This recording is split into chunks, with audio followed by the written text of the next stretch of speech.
Na kukaribisha tena kwenye Mfilinge Stories TZ, na leo tunaendelea na sehemu ya 19 ya simulizi yetu ya mjinga 100%. Twende kazi. Baada ya kuambiwa hivyo haraka, nilitoka nje na kwenda nilipoelekezwa. Nilipofika niliulizia, nikaonyeshwa, nikaenda. Niliwakuta mafundi kama wale wale, nikawasalimia na kujitambulisha kuwa natokea garaji ya jirani. Okay, sawa, tukusaidie nini? Mmoja ya vijana mafundi aliuliza, ndipo nikamwambia nimetumwa silencer ya gari, gesi ya 500 na spana saizi 100, pesa italetwa. Nilivyoongea hivyo, ajabu, walianza kucheka. Walicheka sana na mwisho akasema nisihofu, nisubiri hivyo vitu kwa waniandalie. Wakati wengine wanaandaa, wengine bado walikuwa wanacheka sana. Nisikujua ni kwa nini, hivyo nikaachana nao.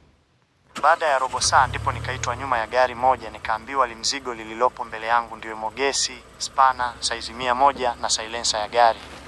Sasa mbona kuna kamoshi kanatoka, huo si moto au? Niliwauliza, lakini wakasema ni gesi na silencer, wala nisihofu. Basi sikuwa na neno zaidi ya kujitwisha na kuondoka pale. Sasa wakati nipo hatua 20 tangu pale walipo, wao ajabu wakaanza kupiga kelele pamoja na miluzi. Zile kelele zikawa zinasema oyo, gesi gesi, unakufaa unakufaa. Ziliposikika hivyo, ajabu watu wa mbele yangu pamoja na wale waliokuwa wamenituma, nikashangaa na wanapiga kelele kuwa gesi gesi inalipuka tasani. Ui ui ui ui ui ui, inua juu, usipite karibu na magari, ui tunakufa ui. Aisee, mwanzoni nilijua labda ni mtu mwingine wanamsema, lakini nilipokuja kuchunguza nikaona watu wote macho yapo kwangu, na ndipo nikajua ni mimi. Moyo ulipiga paa, maana kelele zilizidi zikiendelea kusema gesi gesi gesi gesi, inua juu, ui my gesi mama oe. Sio siri nilichanganyikiwa, maana vijana wa magari walinizonga. Nikienda huku wanasema usije nikirudi nyuma, usije nikienda kulia, usije kulipia, hivyo hivyo nisiende. Yani nilichanganyikiwa jamani, mbaya zaidi hili limzigo ambalo ndani kwa mjibu wao lina gesi, silencer na spana tayari lilianza kutoa moto na moshi mwingi. Akili yangu ilihama kabisa jamani, maana watu walizidi kusema inua juu, unalipua mji na watu. Nilianza kulia huku nikijilaumu kwa kukubali kutuma, bora ningekataaga tu. Mama we nakufa ui ui, nilipiga kelele huku nikiomba msaada, maana nilivurugwa akili ilihama. Vijana mafundi wa magari nao walizidi kuongea kila mtu lake.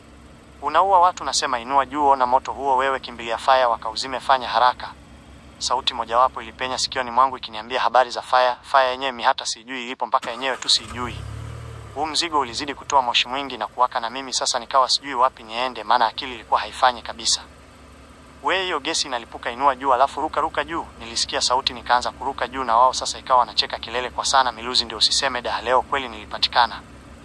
We dogo, hebu tupa hilo mjinga wewe, we wajui vijana wa garaji ni wahuni hao. Hapo wenzio wanajisikia raha sana, wanaweza kukuchezesha mpaka kesho. Hebu tuparudi ndani kule.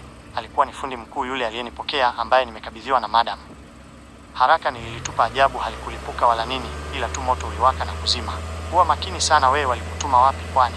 Aliniuliza fundi akiwa amenishika mkono. Tunaingia ndani ya garaji na muda watu kule nje walikuwa wanacheka sana lile tukio.